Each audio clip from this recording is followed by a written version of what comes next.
السلام علیکم ورحمۃ اللہ وبرکاتہ ناظرین اردو کی اس ریڈنگ کلاس میں آپ لوگوں کا خوش آمدید اور خیر مقدم۔ ناظرین، آج ہم پڑھیں گے کس نے پریشان کیا، یہ اس کا موضوع ہے اور اس کے ذریعے اپنی اردو ریڈنگ کو کافی حد تک سدھار کریں گے۔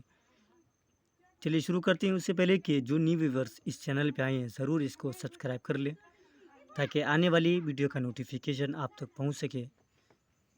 چلیے شروع کرتے ہیں۔ بسم اللہ الرحمن الرحیم۔ کس نے پریشان کیا؟ کس نے پریشان کیا؟ یاد رکھیے آج فلاں کہتا ہے کہ یاد رکھیے آج فلاں کہتا ہے کہ ہمیں فلاں نے پریشان کیا ہوا ہے۔ یاد رکھیے آج فلاں کہتا ہے کہ ہمیں فلاں نے پریشان کیا ہوا ہے۔ کبھی کہتا ہے مجھے کاروبار نے پریشان کر رکھا ہے۔ کبھی کہتا ہے مجھے کاروبار نے پریشان کر رکھا ہے۔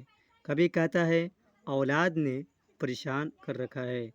کبھی کہتا ہے اولاد نے پریشان کر رکھا ہے۔ کبھی کہتا ہے مجھے حکومت نے پریشان کر رکھا ہے۔ کبھی کہتا ہے مجھے حکومت نے پریشان کر رکھا ہے۔ حکومت کہتی ہے ہمیں عوام نے پریشان کر رکھا ہے۔ ہم سب ایک دوسرے کے نام لیتے رہتے ہیں۔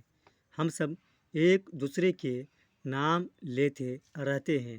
میرے دوستو، یقین جانیے کہ کسی نے کسی کو پریشان نہیں کیا ہوا، ہم نے خود اپنے آپ کو پریشان کیا ہوا ہے۔ میرے دوستو، یقین جانیے کسی نے کسی کو پریشان نہیں کیا ہوا، ہم نے خود اپنے آپ کو پریشان کیا ہوا ہے۔ ہم بدعمالیاں نہیں چھوڑتے۔ ہم بدعمالیاں نہیں چھوڑتے۔ پریشانیاں ہماری جان نہیں چھوڑتی۔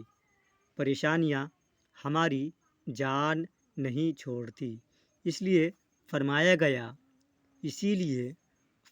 گیا ظہر الفساد فی البر والبحر بما کسبت ایدی الناس۔